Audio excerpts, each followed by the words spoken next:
Hello friends, मेरा नाम भरत कुमार नेमा है। विक्रमशिला एकेडमी के इस यूट्यूब प्लेटफॉर्म पर एक बार पुनः आपका स्वागत है।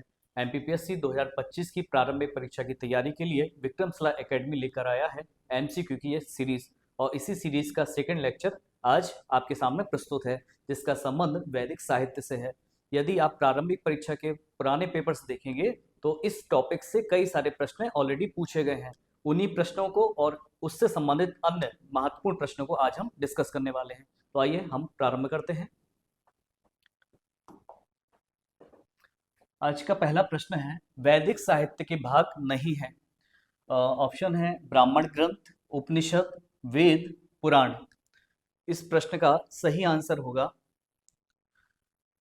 देखिए, वैदिक साहित्य में ब्राह्मण ग्रंथ बिल्कुल शामिल होते हैं, उपनिषद भी आते हैं, वेद भी आते हैं, पर पुराणों को वैदिक साहित्य में शामिल नहीं किया जाता। तो प्रश्न क्या पूछा रहा है, भाग नहीं है, तो फिर आपका आंसर आ जाएगा डी।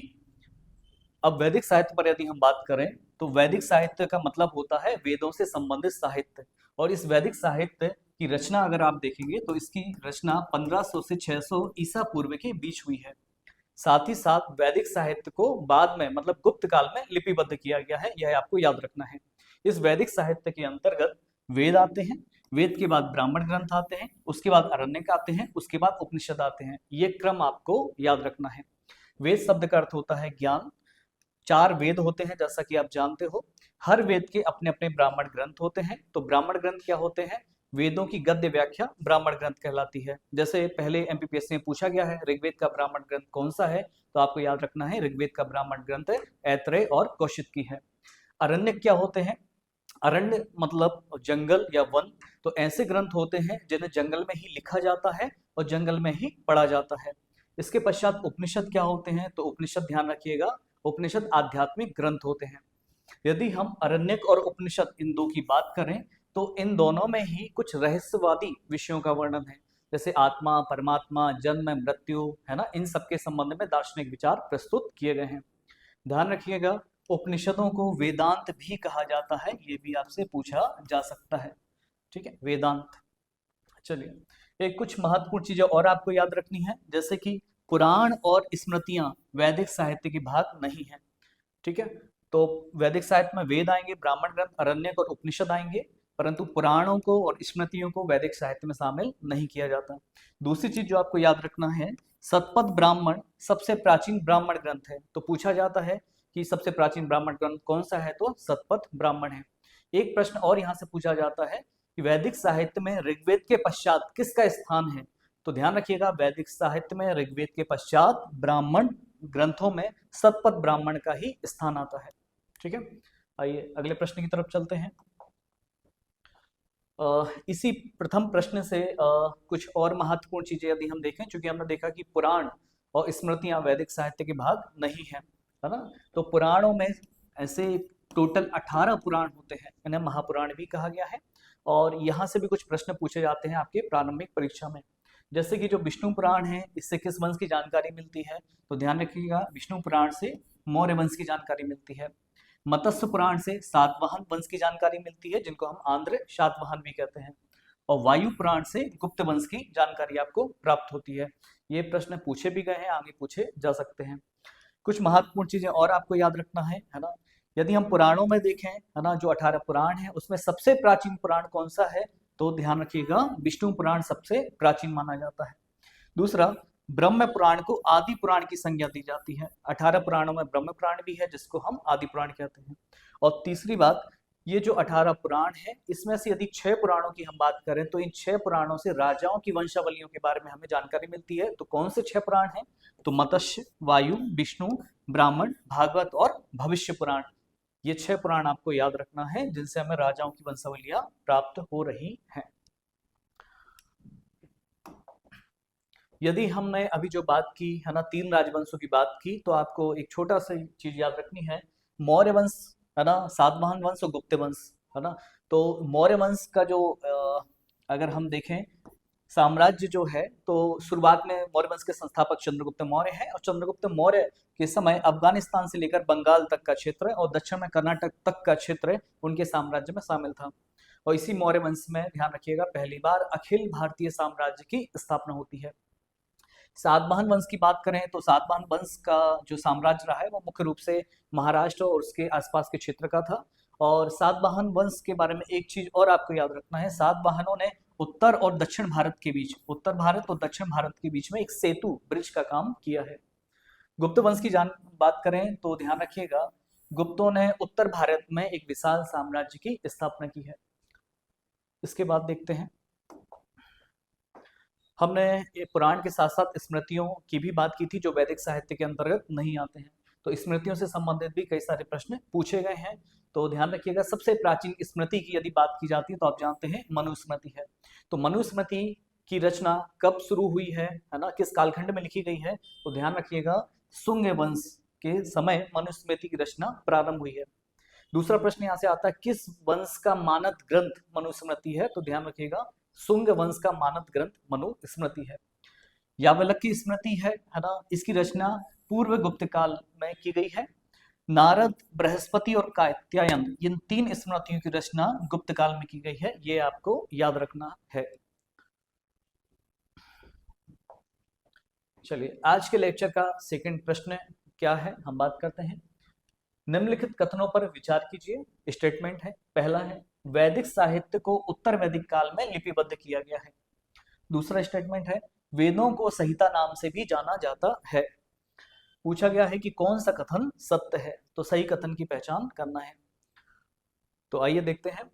देखिए, पहला कह रहा है वैदिक साहित्य को उत्तर वैदिक काल में लिपिबद्ध किया गया है ना, तो ये तो बिल्कुल गलत हो गया है ना। वैदिक साहित्य को किस कालखंड में? गुप्त काल में, गुप्त काल में लिपिबद्ध किया गया है ना, तो इसलिए ये वाला तो गलत हो जाएगा। दूसरा देखते हैं, वेदों को संहिता नाम से जाना जाता है ना, बिल्कुल सही बात है। चारों वेदों को सम्मिलित रूप से हम संहिता कहते हैं और इन संहिताओं में ही मंत्र हैं, प्रार्थनाएं हैं, यज्ञ विधियों का उल्लेख किया गया है। ठीक है, तो पहला गलत हो जाएगा, दूसरा सही हो जाएगा, तो आपका आंसर क्या हो जाएगा? केवल 2। ठीक है, चलिए नेक्स्ट प्रश्न की तरफ बढ़ते हैं। तीसरा प्रश्न है, निम्नलिखित कथनों पर विचार कीजिए। ऋग्वेद में 10 मंडल, 10,462 ऋचाएं हैं, है ना। दूसरा है, ऋग्वेद में एकेश्वरवाद, बहुदेववाद दोनों को महत्व दिया गया है और बताना है कि कौन सा कथन क्या है, सत्य है। ठीक है, तो आइए इस पर बात करते हैं। तो पहला कह रहा है ऋग्वेद में 10 मंडल, 10,462 ऋचाएं हैं, बिल्कुल सही बात है ना। दूसरा बोल रहा है ऋग्वेद में एकेश्वरवाद की भी बात है, बहुदेववाद की भी बात है, तो बिल्कुल दोनों पर महत्व दिया गया है, बिल्कुल सही है, दोनों स्टेटमेंट सही है, इसलिए आंसर क्या हो जाएगा आपका? सी हो जाएगा। ठीक है, ऋग्वेद सबसे प्राचीन वेद माना जाता है ना, और इसके बारे में कुछ महत्वपूर्ण तथ्य हैं, है ना। जिसकी रचना की गई है कब? 1500 से 1200 ईसा पूर्व मानी जाती है। कहाँ पर रचना की गई है? सप्त सिंधु प्रदेश में रचना की गई है। सप्त सिंधु प्रदेश मतलब 7 नदियों वाला क्षेत्र, सिंधु, झेलम, रावी, चिनाब, सतलुज, है ना, और सरस्वती, है ना, ये 7 नदियों का क्षेत्र जो है वो कहलाता है सप्त सिंधु प्रदेश, और इसी प्रदेश में पहली बार ऋग्वेद की रचना हुई है। इसके संकलनकर्ता कौन है? तो महर्षि कृष्ण द्वैपायन वेद व्यास को माना जाता है। और पाठ्यकर्ता, हर वेद को पढ़ने वाले अपने पाठ्यकर्ता होते हैं, तो ऋग्वेद को पढ़ने वाले जो पाठ्यकर्ता हैं उनको होता कहा जाता है। कई जगह पे होत्र, कई जगह पे होत्र, ये अलग अलग शब्द आपको देखने को मिलेंगे। हर वेद के अपने उपवेद होते हैं, तो ऋग्वेद का उपवेद क्या है? आयुर्वेद है। और इस आयुर्वेद का संकलन किसने किया है? तो ध्यान रखना है, प्रजापति नाम के ऋषि के द्वारा इसका संकलन किया गया है। आइए अगले प्रश्न की तरफ बढ़ते हैं। अगला प्रश्न है, सही सुमेलित कीजिए, है ना। चूंकि जैसा कि ऋग्वेद में 10 मंडल हैं और उन्हीं मंडलों से संबंधित ये प्रश्न है ना, जिसमें गायत्री मंत्र यहाँ पे है 7वां मंडल, वर्ण व्यवस्था 10वां मंडल और कृषि क्रियाएं 5वां मंडल। तो सही मैच करने के लिए बोल रहा है ना। सही कूट क्या हो सकते हैं? देखिए, जैसा कि जानते हैं ऋग्वेद में 10 मंडल हैं और हर मंडल का अपना एक विशेष महत्व है। यहाँ पर दिया गया है गायत्री मंत्र 7वें मंडल में है, तो ये बिल्कुल गलत है। गायत्री मंत्र किस मंडल में है? तीसरे मंडल में है ना, तीसरा, थर्ड मंडल में है। वर्ण व्यवस्था को उल्लेख 10वें मंडल में है, तो ये बिल्कुल सही बात है। और कृषि क्रियाएं 5वें मंडल में है, तो ये गलत हो जाएगा। चौथे मंडल में हमें कृषि क्रियाओं के बारे में जानकारी मिलती है। तो पूछा गया है सही कूट क्या है, तो दूसरा केवल सही कूट है, ऑप्शन बी इसका सही आंसर होगा, ये आपको याद रखना है। एक और महत्वपूर्ण होता है, ऋग्वेद का 7वां मंडल किससे संबंधित है? तो ध्यान रखिएगा, 10 राग्य युद्ध से संबंधित है ऋग्वेद का 7वां मंडल। ठीक है, चलिए इसके बाद अगले प्रश्न की तरफ बढ़ते हैं। अगला प्रश्न है, वेदों में उल्लेखित अनस शब्द किसे इंगित करता है, किसे बताता है?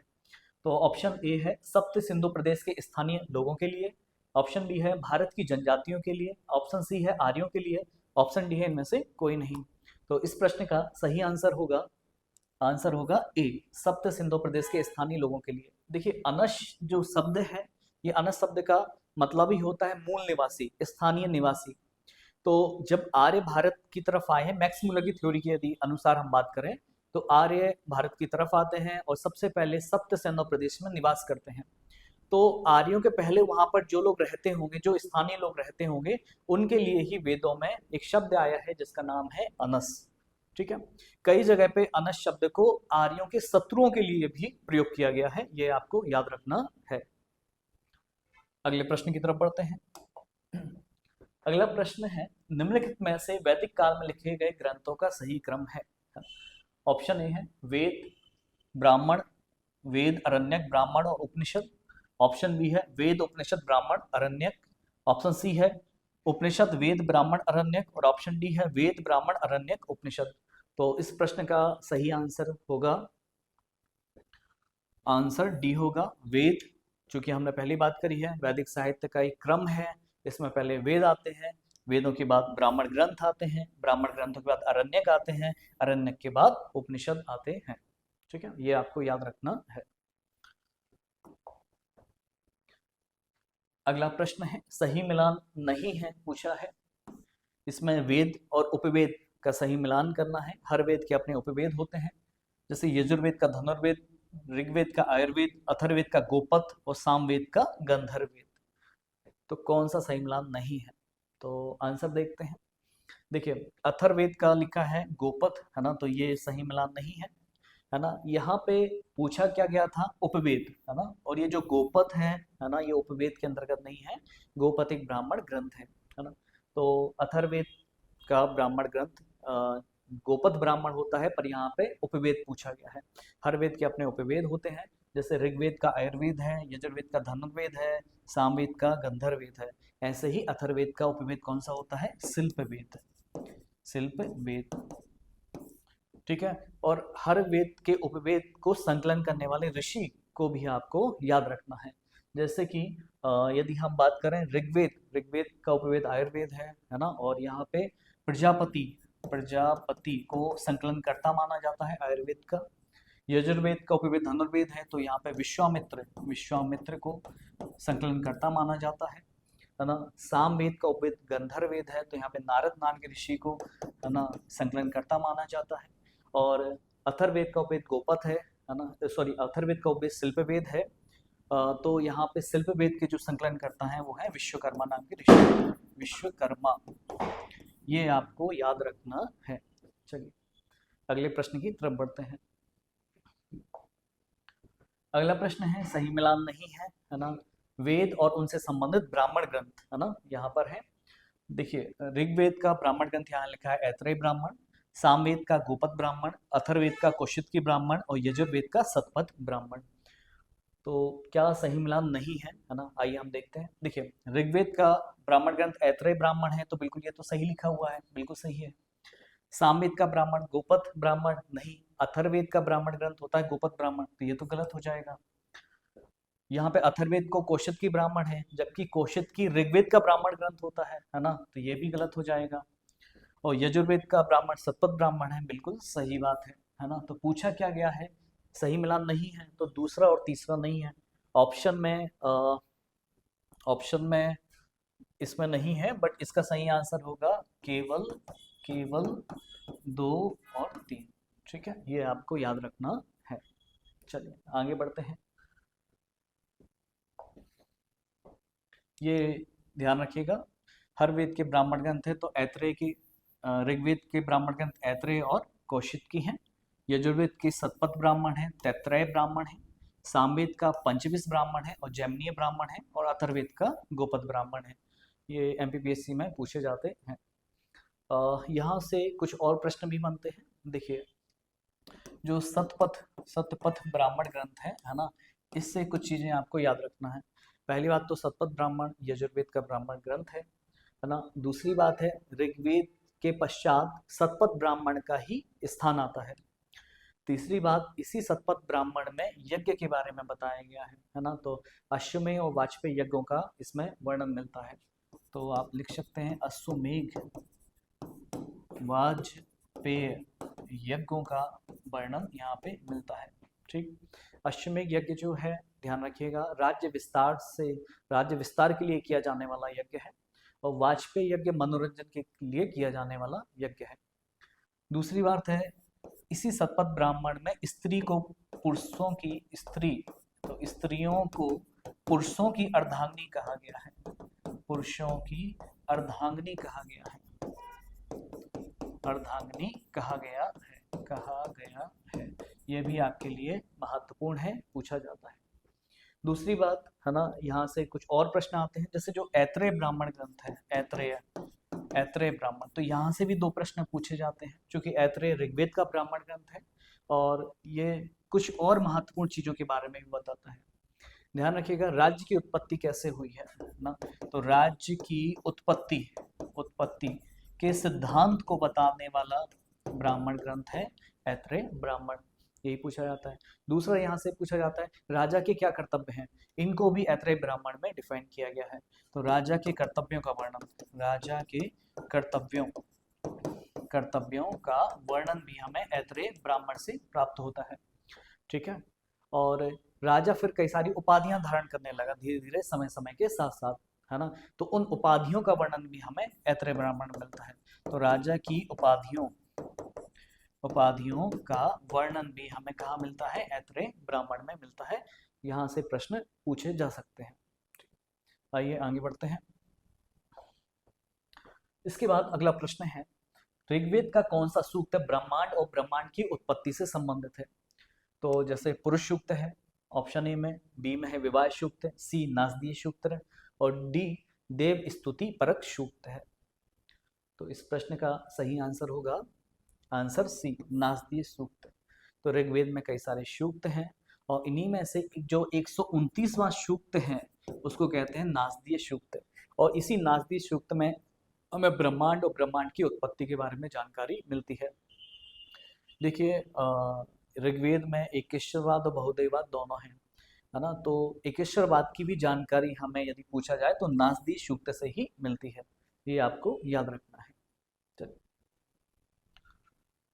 इसके बाद अगला प्रश्न है निम्नलिखित में से कौन सी शाखा ऋग्वेद से संबंधित नहीं है ना। तो हर वेदों की अपनी अपनी शाखाएं हैं, है ना।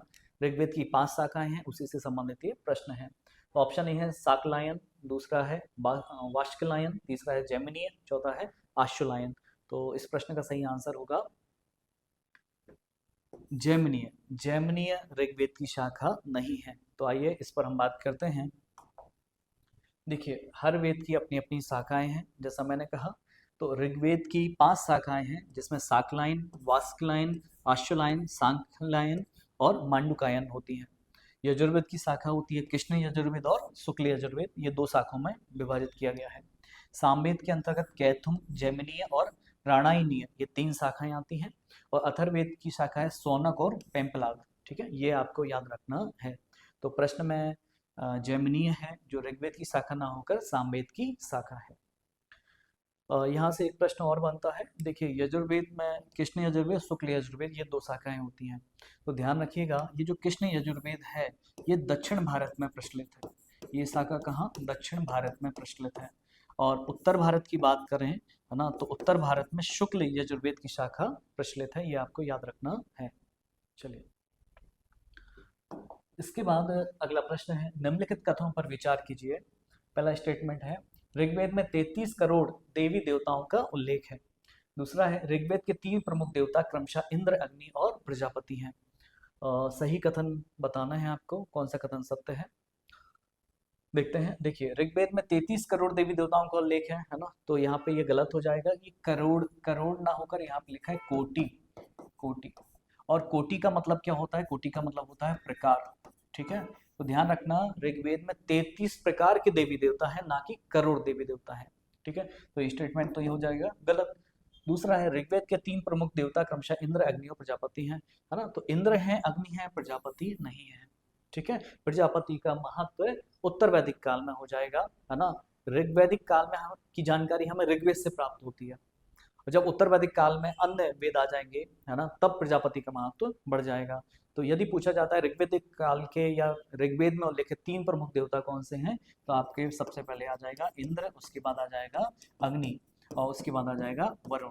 ठीक है, कई जगह पे आपको वरुण के स्थान पर सोम भी मिलेगी, है ना। तो कई जगह पे आपको यह माना जाएगा कि इंद्र के बाद अग्नि और अग्नि के बाद महत्व किसका है, सोम का। पर कई जगह पे इंद्र, इंद्र के बाद अग्नि, अग्नि के बाद महत्व किसका है, वरुण का। ये आपको याद रखना है। ठीक है, ध्यान रखिएगा, यहाँ पे इंद्र से भी कई सारे प्रश्न पूछे जाते हैं, है ना, हम इसकी बात करेंगे। इंद्र के लिए जो ऋग्वेद है उसमें 250 सूक्त हैं। ठीक है, अग्नि के लिए 200 सूक्त हैं, और वरुण के लिए 30 सूक्त हैं। ये आपको याद रखना है। यहाँ से संबंधित कुछ और प्रश्न भी बनते हैं, जैसे इंद्र सबसे प्रमुख देवता है ना। इंद्र को कई सारे नामों से जाना जाता है, तो यहाँ से भी कुछ प्रश्न बनते हैं। जैसे इंद्र को तोनन भी कहते हैं, तोनन। इंद्र को पुलुषी भी कहा गया है, पुलुषी। इंद्र को वज्रपाणी भी कहा गया है, वज्रपाणी, क्योंकि इनके हाथ में वज्र है इसलिए। इंद्र को पुरंदर भी कहा गया है, पुरंदर। पुरंदर का मतलब होता है किलों को तोड़ने वाला। ठीक, इंद्र को युद्ध का देवता भी कहा गया है, इंद्र को वर्षा का देवता भी कहा गया है। तो ये सब चीजें आपको याद रखना है। दूसरे प्रमुख देवता कौन है हमारे, अग्नि है ना। तो जिनके लिए 200 सूक्त हैं। अग्नि जो है ना, वो देवता और मनुष्य के बीच में मध्यस्थ हैं, मध्यस्थ की भूमिका को निभाते हैं। तो ये आपको याद रखना है। वरुण जो है, यहाँ से भी प्रश्न पूछा जाता है ना। तो वरुण, इनको ऋतस्य गोपा कहा गया है, ये आपको याद रखना है।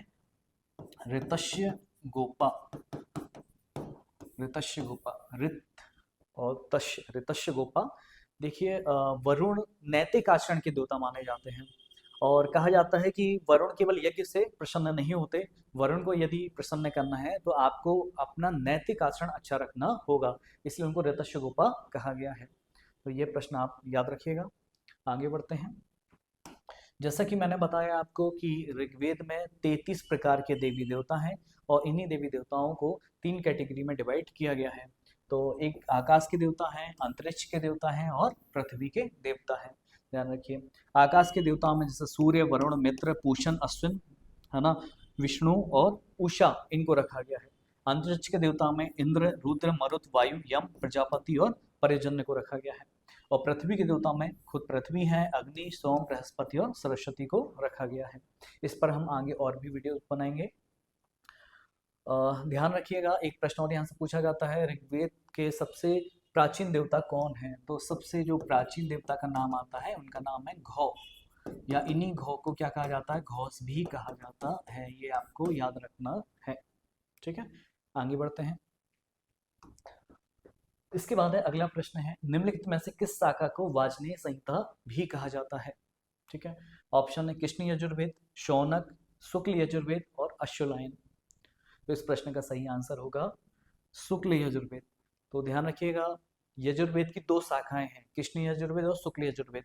हमने पहले भी बात की।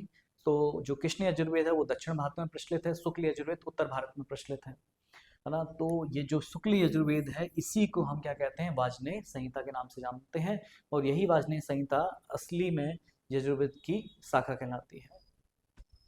चलिए, इसके बाद अगला प्रश्न है, निम्नलिखित में से किस देवता को भैजस्य वेद, किस वेद को भैजस्य वेद के नाम से भी जाना जाता है। तो ऑप्शन है यजुर्वेद, अथर्ववेद, सामवेद और ऋग्वेद।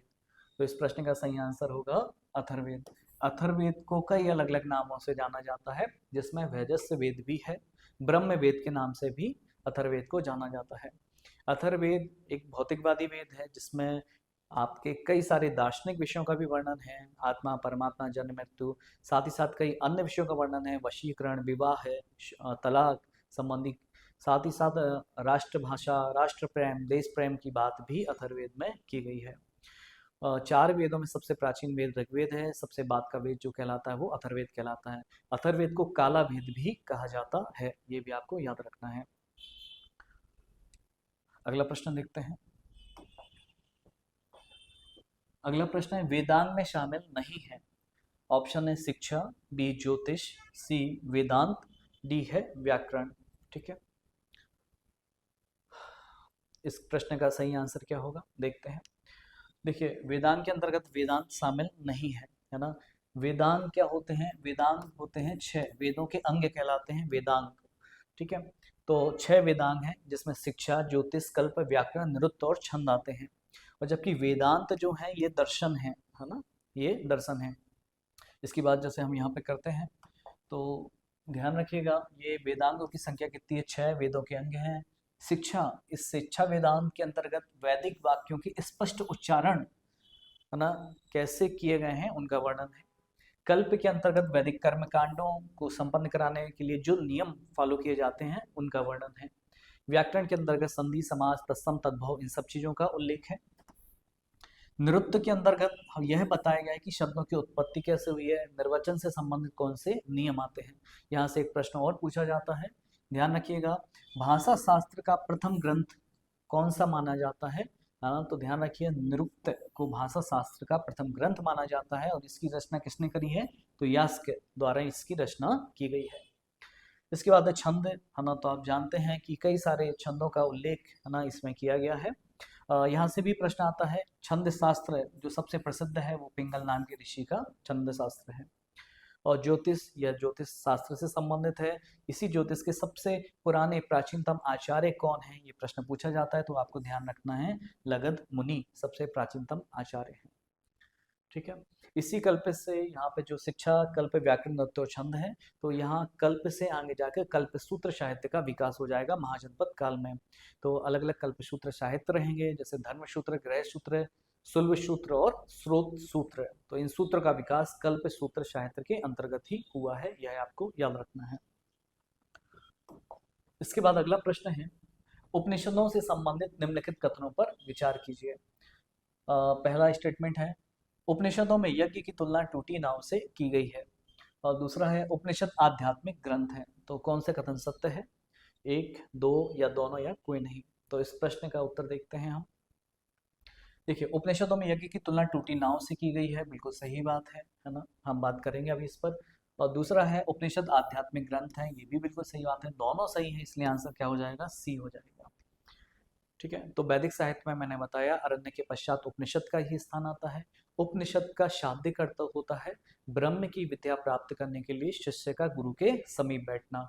और आध्यात्मिक ग्रंथ हैं तो इसमें आडंबर कर्मकांड का विरोध किया गया है, इसलिए पहला जो लिखा है कि उपनिषदों में यज्ञ की तुलना टूटी नाव से की गई है, इसमें बताया गया है एक्चुअली उत्तर वैदिक काल में यज्ञ पर बहुत ज़्यादा बल दिया जाने लगा, पशु बलि बहुत ज़्यादा यज्ञ में बढ़ जाती है, आडंबर कर्मकांड बढ़ जाते हैं, हर एक चीज को यज्ञ से जोड़ दिया गया। मोक्ष प्राप्त करना है तो उसका एकमात्र साधन यज्ञ है, ऐसा कहा जाने लगा।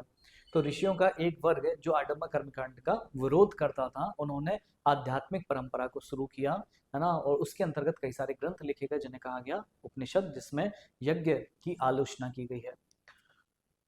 और ध्यान रखिएगा, तो उपनिषदों की संख्या कितनी है? तो उपनिषद कितने हैं हमारे? 108 हैं। इन्हीं उपनिषदों को किस नाम से भी जाना जाता है? वेदांत नाम से भी जाना जाता है। और वेदांतों में है ना, अहम ब्रह्मास्मि, मैं ही ब्रह्म हूँ, ये कहा गया है।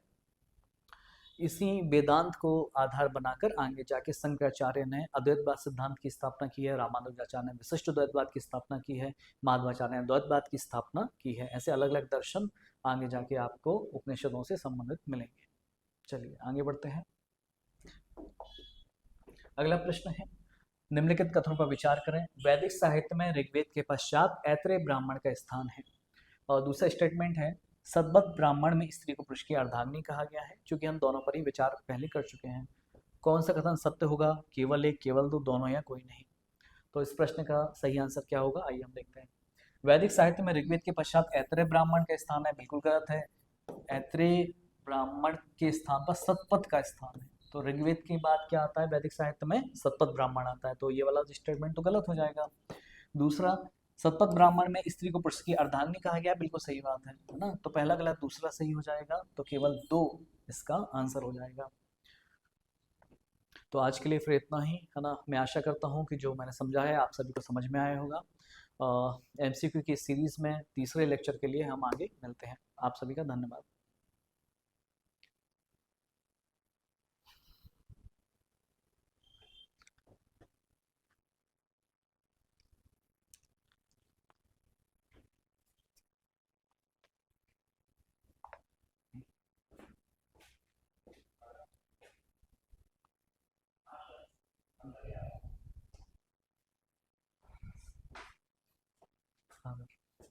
हाँ देखा हाँ